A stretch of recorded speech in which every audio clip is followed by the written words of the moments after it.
हमारे कई शास्त्रों के अनुसार माताएं शालिग्राम जी की पूजा नहीं करती, पर माताओं को विशेष रूप से तुलसी जी की पूजा करने का अधिकार है। भाई लोग शालिग्राम जी की पूजा करें और माताएं तुलसी जी की आराधना करें, शालिग्राम जी से भी अधिक फल मिलता है तुलसी जी की पूजा करने से। कहते हैं जिस घर में तुलसी जी विराजमान होती हैं उस घर में कभी यमराज नहीं जाते। जिस घर में तुलसी जी की आराधना होती है विधिवत रूप से, उस घर में पितरों को तर्पण आदि किया जाता है, पितरों का पिंडदान आदि किया जाता है, पर वास्तविकता में जिस घर में तुलसी हरी भरी खूब मात्रा में विराजमान होती हैं उस घर के पितृ मुक्त हो ही जाते हैं। जिस घर में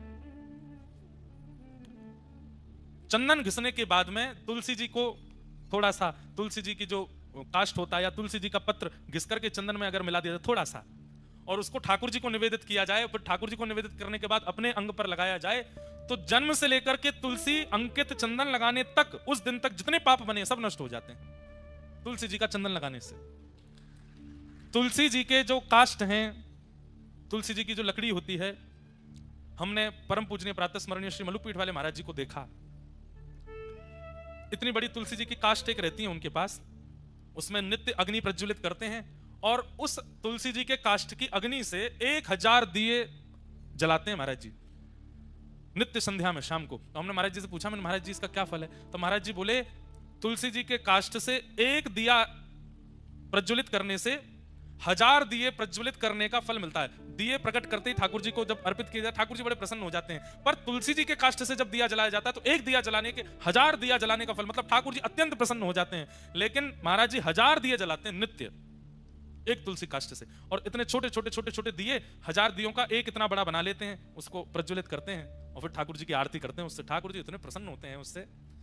तो हरी भरी तुलसियों तब मत कुछ करना जब काष्ठ कहीं तुलसी जी के आसपास कहीं प्रकट हो जाए, टूट के अपने आप नीचे आ जाए, उसको संभाल के रख लीजिए। नित्य उस काष्ठ में थोड़ी अग्नि प्रज्वलित करो, उससे दिया जलाओ, दिया जलाने के बाद उस अग्नि को बुझा के उसकी रज अपने माथे से लगा के काष्ठ को रख दो।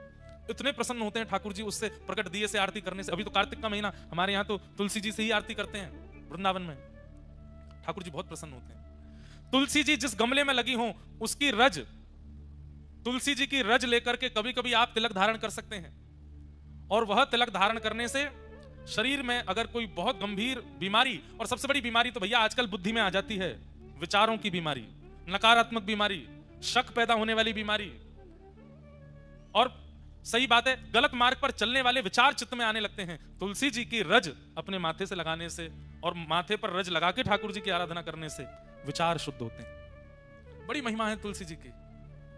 ऐसी तुलसी महारानी को हम बारंबार प्रणाम करते हैं। हिंदू वैदिक सनातन धर्मावलंबी भागवत श्रवण कर सकते हैं, पालन कर सकते हैं? नहीं। सत्य को जो भी मानते हैं वो सब भागवत जी की कथा के श्रवण के अधिकारी हैं, और सत्य को कौन नहीं मानता? सब मानते हैं।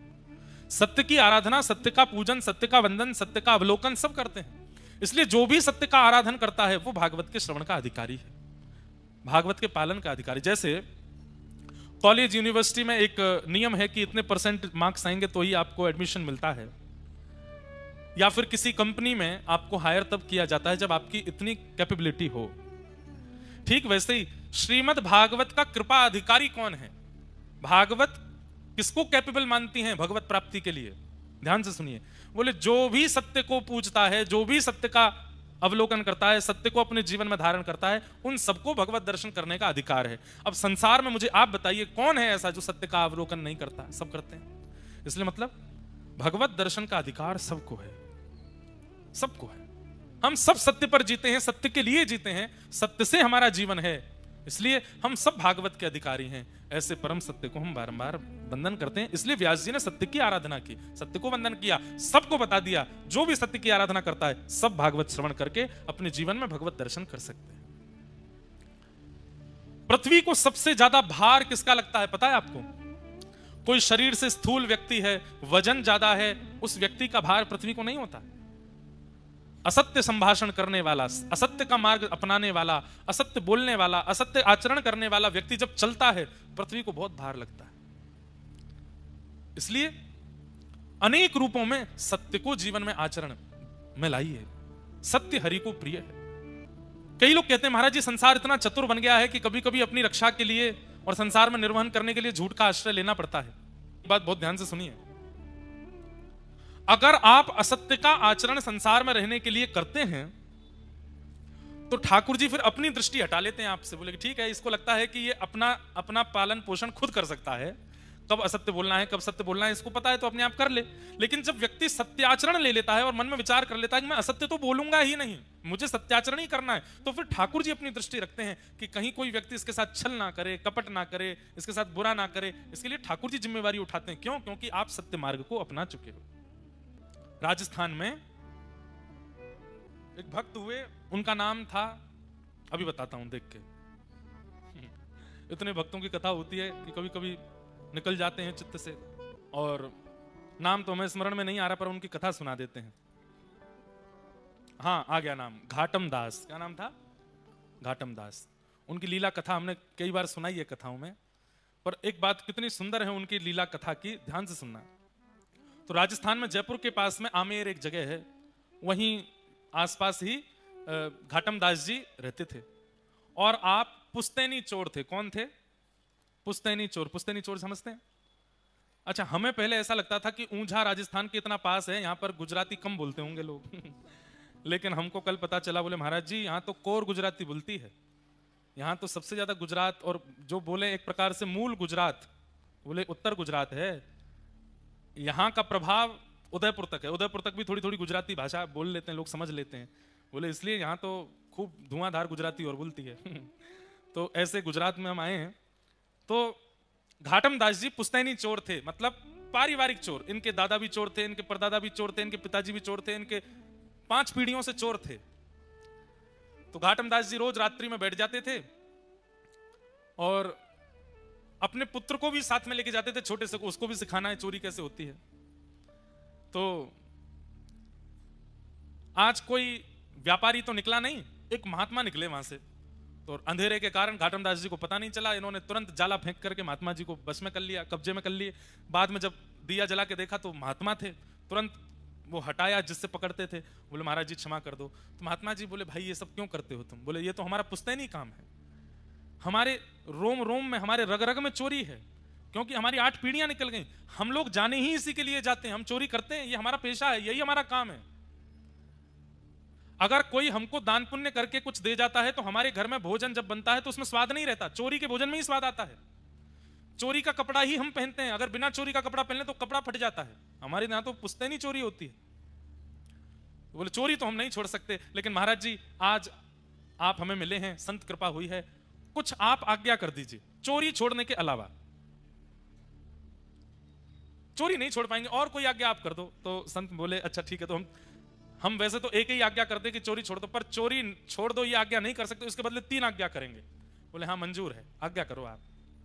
बोले पहली आज्ञा, सदा सत्य बोलना, चोरी करना पर सत्य बोलना। ठीक है। दूसरी आज्ञा, जो भी चोरी करके लाओ उससे थोड़ा अंश संतों की सेवा में लगाना, संत सेवा करना, साधु संतों की सेवा करना। और जो भी खाओ उसे पहले भगवान को अर्पण करना, भगवान की आरती दर्शन करना, मंदिर में जब भी कहीं मंदिर दिख जाए रुक करके प्रणाम करना। 3 आज्ञा कौन कौन सी? पहली आज्ञा सदा सत्य बोलना, दूसरा संत महात्माओं की सेवा करना, और इसी दूसरी आज्ञा में ही था कि ठाकुर जी को निवेदित करके पाना, जो भी पाओ भोग लगा के पाना।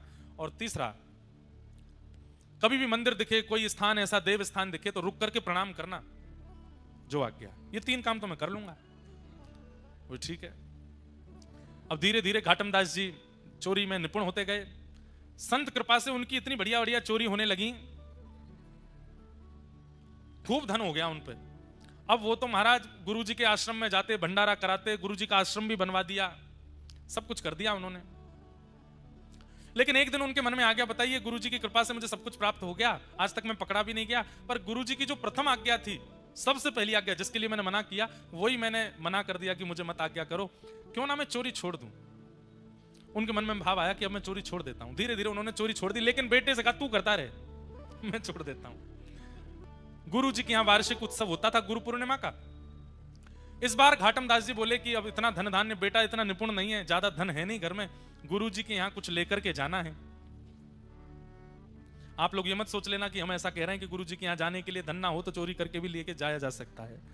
हमको सब कवर अप करके बोलना पड़ता है, क्योंकि आजकल सोशल मीडिया पे लोग आगे पीछे की काट के डाल देते हैं वीडियो। देखो महाराज जी बोले गुरु घर जाते समय दक्षिणा चोरी करके भी ली जा सकती है, इसलिए हम पहले ही संकेत कर रहे हैं आप ऐसा मत करना।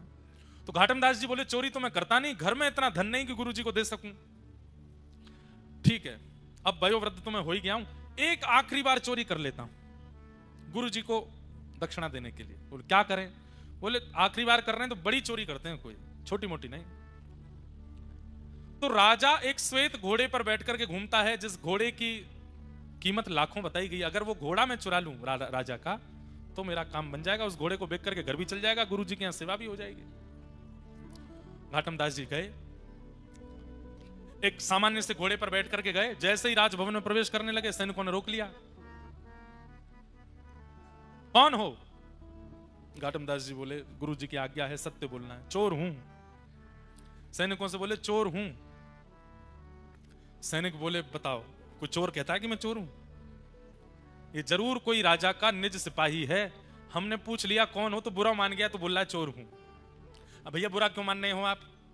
हमको कुछ, हमारा तो फर्ज है पूछना कौन हो, इसलिए हमने पूछा कौन हो। बोले चोर हूं, मैं भी तो बता रहा हूं। सैनिक बोले ज्यादा ही बुरा मान गए।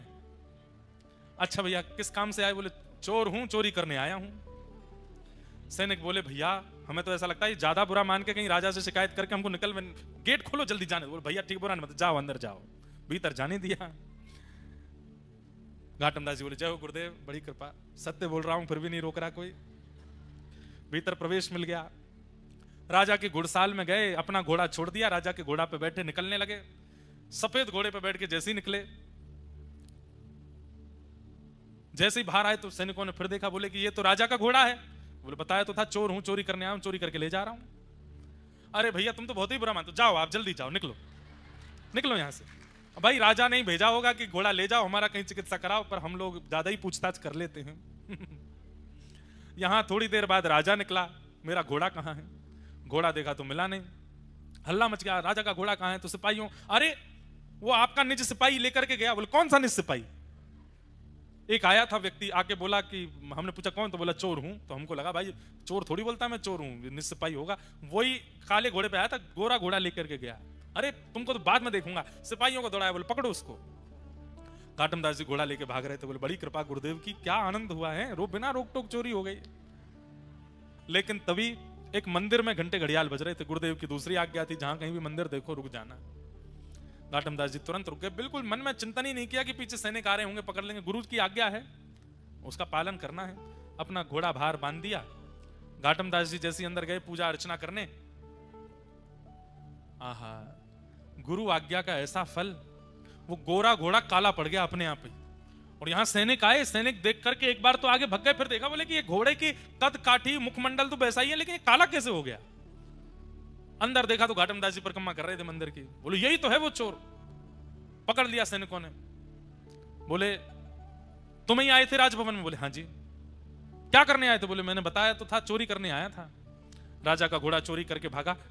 अच्छा रुक क्यों गए? बोले गुरुदेव की आज्ञा थी, मंदिर कहीं भी देखो तो प्रणाम करना, इसलिए प्रणाम करना रुक गया। अच्छा सब चीज छोड़ो, ये वही घोड़ा है जो तुमने चोरी किया? बोले हाँ ये वही है। ये काला कैसे हो गया? बोले ये मुझे नहीं पता काला कैसे हो, मैंने तो गोरा घोड़ा ही चुराया था, काला कैसे बना ये मुझे नहीं पता। गुरु आज्ञा का ऐसा फल कि ठाकुर जी ने घोड़ा काला कर दिया। पकड़ करके राजा के सामने ले गए। घोड़े को देख करके राजा भी आश्चर्यचकित, ये घोड़ा तो वही है पर काला कैसे हुआ? तुमने जरूर इसके ऊपर कुछ रंग रोगन कराया। बोले महाराज इतनी जल्दी रंग रोगन, और मैं करा भी दूंगा रंग रोगन तो धो लो आप, निकल जाए रंग। तो खूब धोया, मांज दिया, लेकिन घोड़ा काला ही हो गया। राजा बोला एक तरीका है पता करने का कि ये वही घोड़ा है कि नहीं। बोले क्या? इसके जो सिर पर बाल हैं उनके बीच में एक मस्सा है, अगर वो मस्सा इसके हुआ तो ये वही घोड़ा है। बाल हटा करके देखा तो वो मस्सा भी निकला। सब आश्चर्यचकित रह गए, ये घोड़ा सुर्ख दूध जैसा गोरा था, ये काला कैसे पड़ गया? तब चोर ने कहा भगवान वैसे मैं चोरी छोड़ चुका था, अपने गुरु सब बात बता दी। गुरुदेव के यहाँ दक्षिणा अर्पित करने के लिए धन चाहिए था तो धन मिला नहीं, तो आपका घोड़ा चुरा लिया, पर गुरुदेव की आज्ञा मान करके सत्य बोलता हूँ, जहां भी मंदिर मिलता है प्रणाम करता हूं, और जो भी कुछ मुझे प्राप्त होता है मैं सब ठाकुर जी को अर्पित करता हूं। जब मैंने आपका घोड़ा चुराया तो गुरुदेव की आज्ञा से प्राप्त हुई वस्तु ठाकुर जी को अर्पित करता हूं। तो मैंने घोड़े को भी निवेदित कर दिया था, हे राम जी आपको ये घोड़ा निवेदित करता हूं। तो राम जी को गोरे पे बैठने का मन नहीं होगा, इसलिए राम जी ने ही इसको काला कर दिया है, उन्होंने ही इसको सांवला बना दिया है, इसलिए ये काला पड़ गया, इसलिए ये अब गोरा नहीं हो पाएगा। राजा की, चोर की उस बात को सुनकर के राजा परम प्रसन्न हो गया और घाटम दास जी को अपना महामंत्री बना दिया।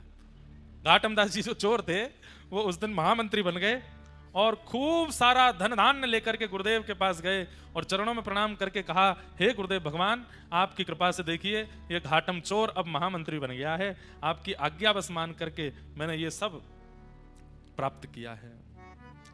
घाटम दास जी ने कई पद भी गाए। फिर उसके बाद जब महामंत्री कुछ दिन उस पद पर रहे और फिर उसके बाद उन्होंने महामंत्री का पद भी छोड़ दिया। बोले ठाकुर जी ने मुझे सब कुछ दे दिया, गुरुदेव ने सब कुछ दे दिया, अब मैं ठाकुर जी को क्या निवेदित करूं। तो लिखना शुरू किया, पद बना बना करके ठाकुर जी को निवेदित करने लगे।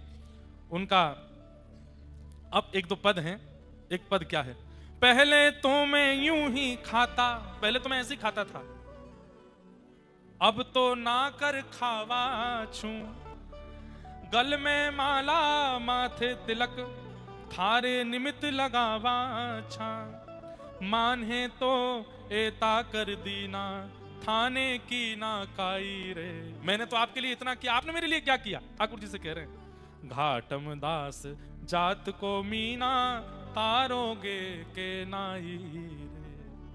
पहले तो मैं यूं ही खाता, अब तो नहाकर खावा छा, गल में माला माथे तिलक, थारे निमित्त लगावा छा, महाने तो एता कर दीना। मैंने तो इतना किया आपके लिए, नहा के खाता हूं, तिलक लगाता हूं। कितनी सरल बात है उनकी।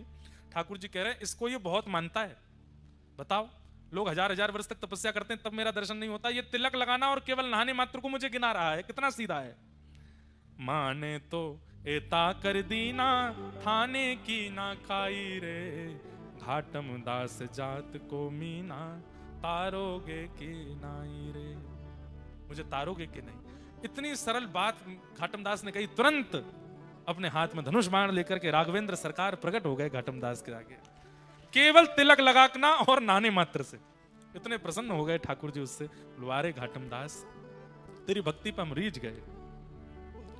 फिर उन्होंने और भी पद गाए, जे नर रसना नाम उचारे। जो नर अपनी रसना से भगवान का नाम गाते हैं, केतक बात आप तरिवे की, कोटि पतित निस्तारे, जे नर रसना नाम उचारे, काम क्रोध मद लोभ तजे, और जीव दशा अति पाले, और वसुधा पर तीरथ हैं जेतक, तिन्हू के अधटाले, जे नर रसना नाम उचारे।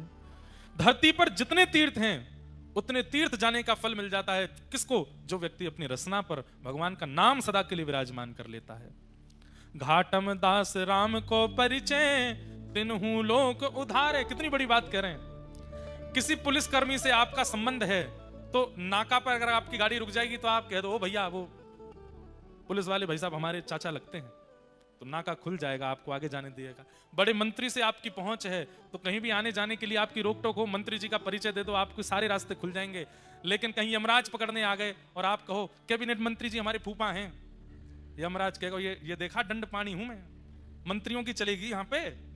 अरे आप नहीं जानते? बोले क्या, डीएसपी एसएसपी सब हमारे चाचा फूफा लगते हैं। यमराज के आगे इन संबंधों से कोई काम नहीं चलेगा। लेकिन यमराज अगर सामने आ जाए और आप कह दो हम श्री राधा रमण के हैं और राधा रमण हमारे हैं, यमराज जी कहेंगे जय हो भैया, यमलोक नहीं जाना तुमको, तुमने ऐसे का परिचय दिया है, जाओ तुम्हारे लिए तो वैकुंठ लोक प्रतीक्षा कर रहा है। घाटम दास राम को परिचय। अगर आपकी जिह्वा पर राम नाम विराजमान है तो एक प्रकार से ठाकुर जी आपके परिचय बन चुके हैं। उस परिचय से क्या होगा? बोले तीनों लोक उधारे। ठाकुर जी से कोई संबंध बना लो और फिर जब यमराज सामने आवे, अरे हम तो कहते हैं इंद्र के भी अगर स्वर्ग ले जाने वाले गण सामने आवे तो भी ठाकुर जी से अपना परिचय उनको बता दोगे तो ना नर्क जानो पड़ेगा ना स्वर्ग जानो पड़ेगा। ठाकुर जी के परिचय के तो तीनों लोक पार करके सीधे वैकुंठ की प्राप्ति होगी। घाटम दास राम को परिचय, तीनों लोक उधारे, जय नर रसना नाम उचारे। तो हमने घाटम दास जी का चरित्र क्यों सुनाया?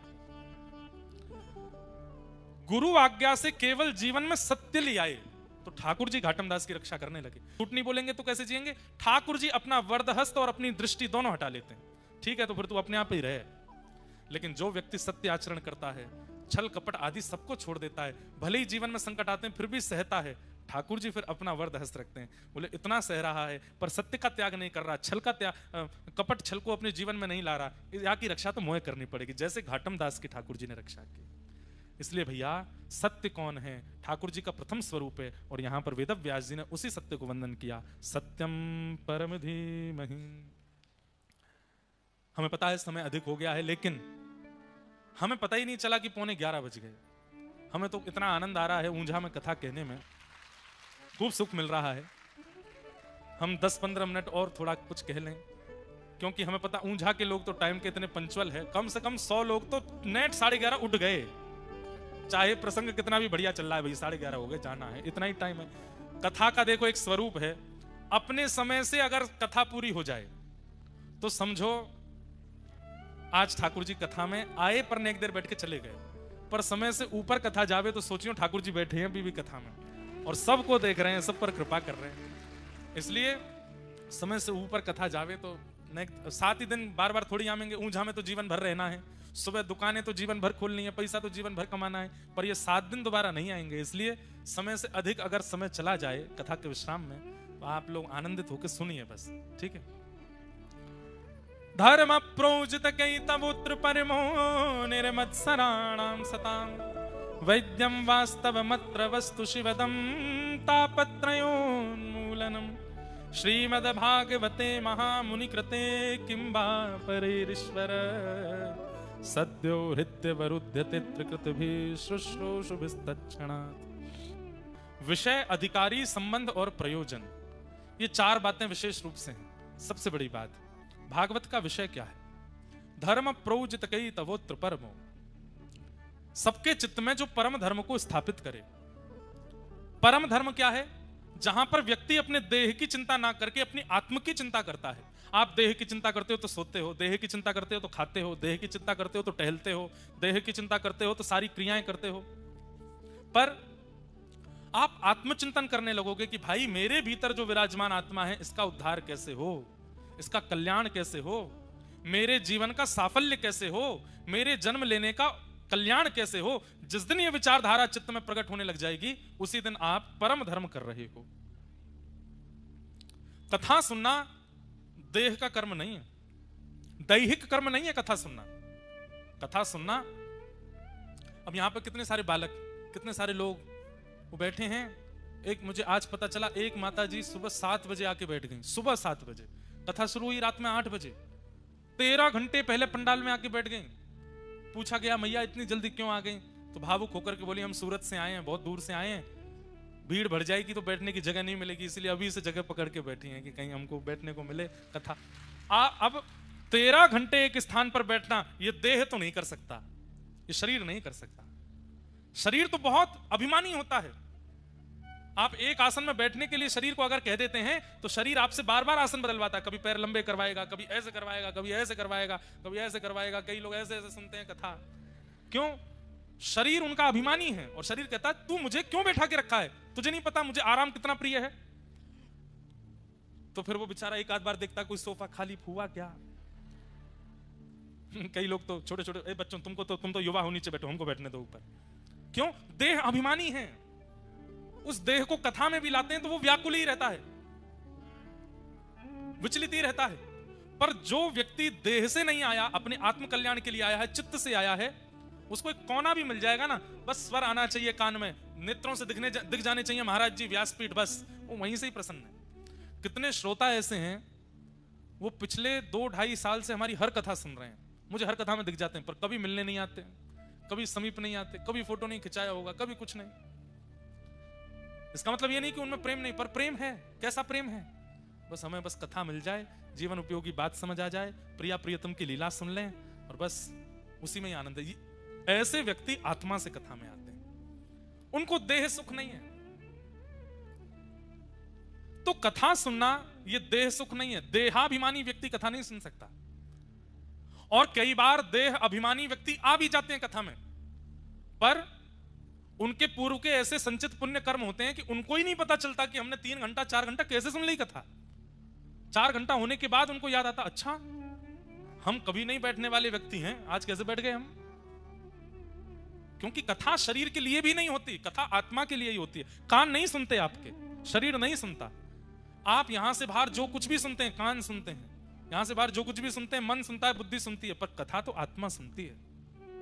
इसलिए मुख प्रसन्न रहता है, रोंगटे खड़े होते रहते हैं, देह एक ही आसन में बैठा रह जाता है, नेत्रों से अश्रुपात होने लगते हैं। क्यों?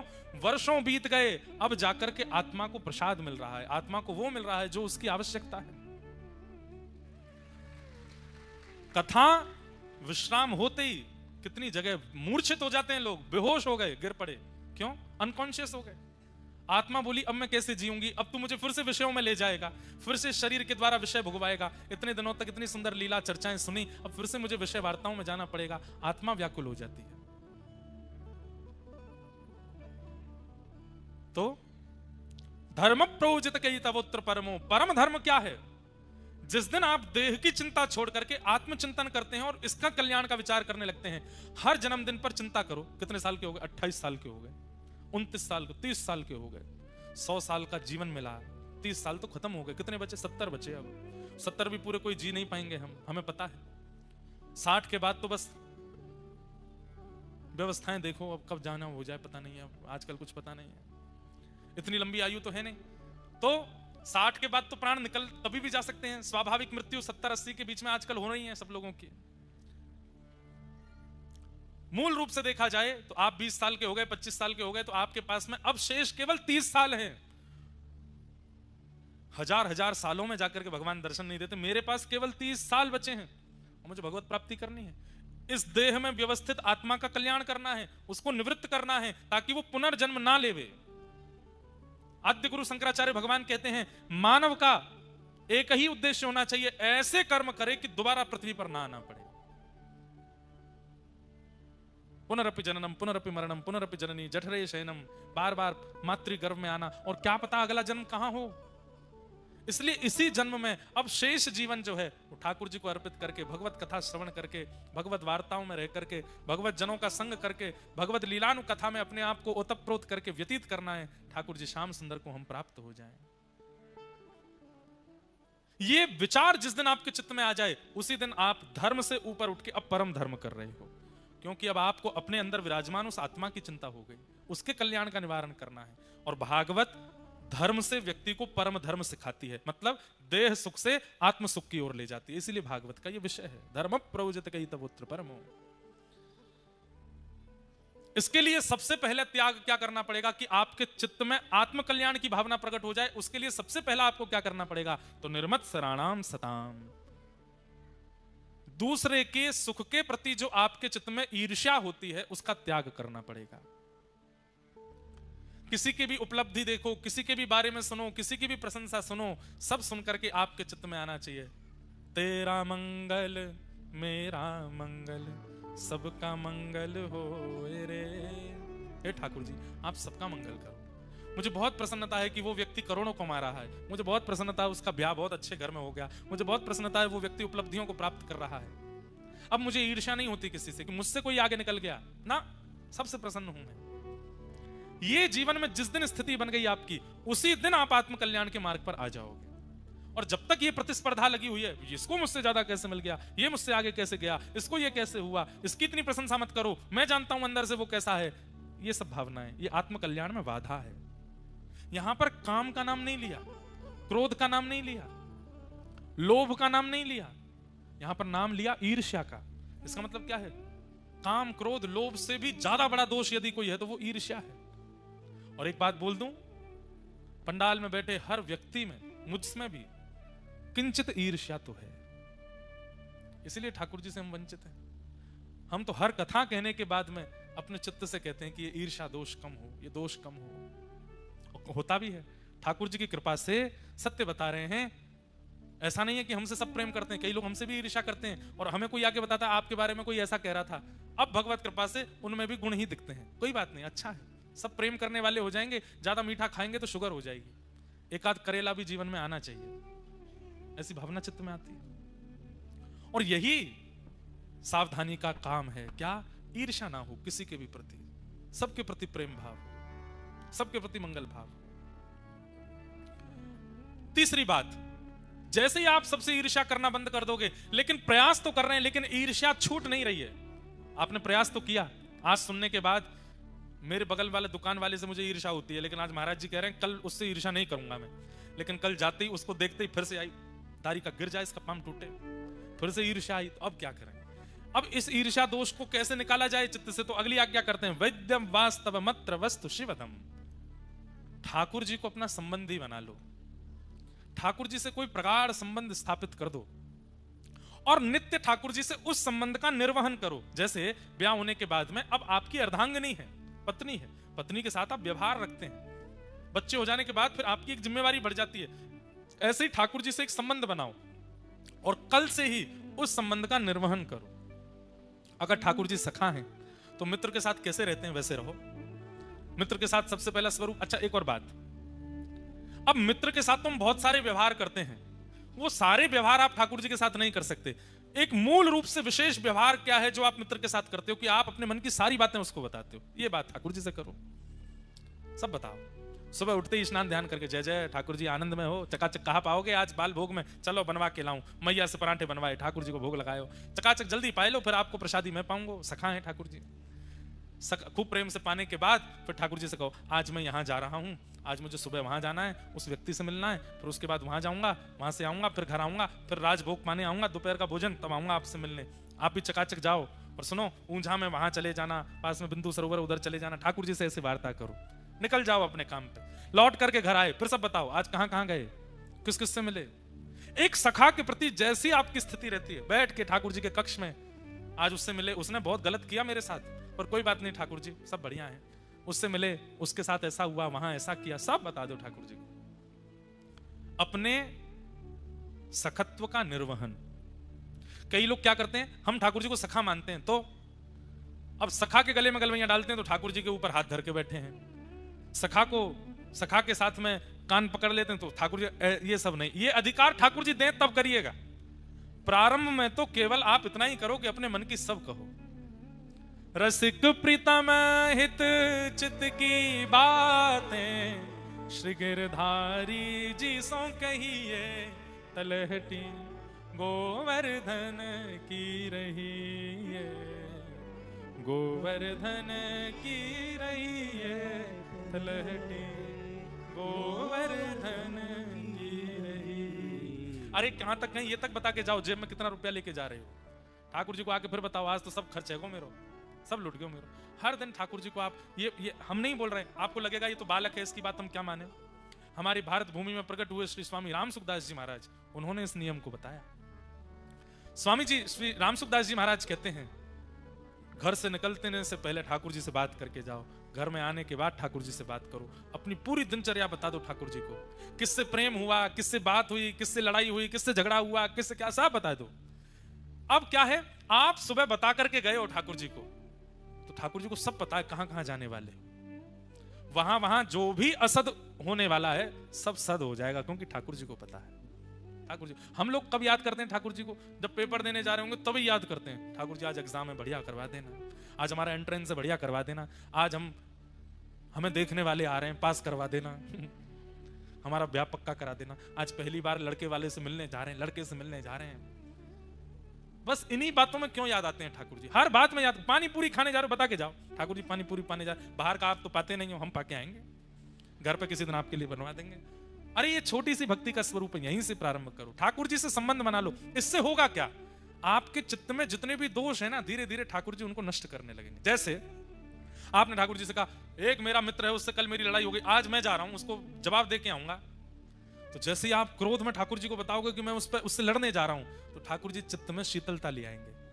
आप सोच के तो जाओगे कि मैं बहुत क्रोध करूंगा, लेकिन जैसे ही उसके समीप पहुंचोगे, कहां छूमंतर हो जाएगा क्रोध, नहीं कर पाओगे उतना, जो क्योंकि पहले आपको जो क्रोध करना था उससे आप अपना सर्वनाश करते, लेकिन अब ठाकुर जी को बता के गए तो वो क्रोध भी ठाकुर जी ने इतना कर दिया कि अब क्रोध आएगा नहीं। हर बात ठाकुर जी को बता के जाओ। अब इसमें एक बात और होगी, जैसे छल करते हैं हम, कपट करते हैं, अब छल कपट की बातें आप ठाकुर जी के सामने जब कहने जाओगे ना, तो आपकी जीभ कांपेगी। मैं ठाकुर जी से कैसे कहूं कि मैं किसी का अधिकार मारने जा रहा हूं, मैं ठाकुर जी को कैसे बताऊं मैं किसी को धोखा देने जा रहा हूं, लेकिन महाराज जी ने कहा सब बताना है। तो आप ठाकुर जी के सामने जब बोलोगे ना, नेत्रों से अश्रु निकल आएंगे और ठाकुर जी उसी समय आपके मन को परिवर्तित कर देंगे कि मत करो छल, मत करो कपट, ज्यादा से ज्यादा करोड़ों का नुकसान ही तो होगा, रोटियां बंद नहीं होंगी तुम्हारी, मत करो छल कपट, रोक देंगे ठाकुर जी। अपनी हर स्थिति ठाकुर जी को बताओ। संबंध बनाने से क्या होगा, चित्त में जो दोष प्रकट होते हैं वो दोष नष्ट हो जाएंगे, उसमें ईर्ष्या दोष भी नष्ट हो जाएगा। वैद्यम वास्तव मत्र वस्तु शिवदम। और फिर इसका दूसरा फायदा क्या होगा, तो कहते हैं तापत्रयोन्मूलनम।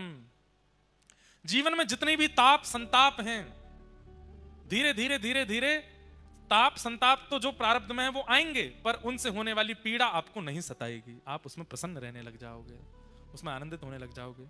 श्रीमद् भागवते महामुनि कृते किंबा परैरीश्वर सद्यो हृद्यवरुध्यते त्रिकृतभिः शुश्रूषुभिस्तत्क्षणात् निगम कल्पतरोर्गलितं फलं सुखमुखादमृतद्रव संयुतं पिबत भागवतं रसमालयं मुहुरहो रसिका भुवि भावुका।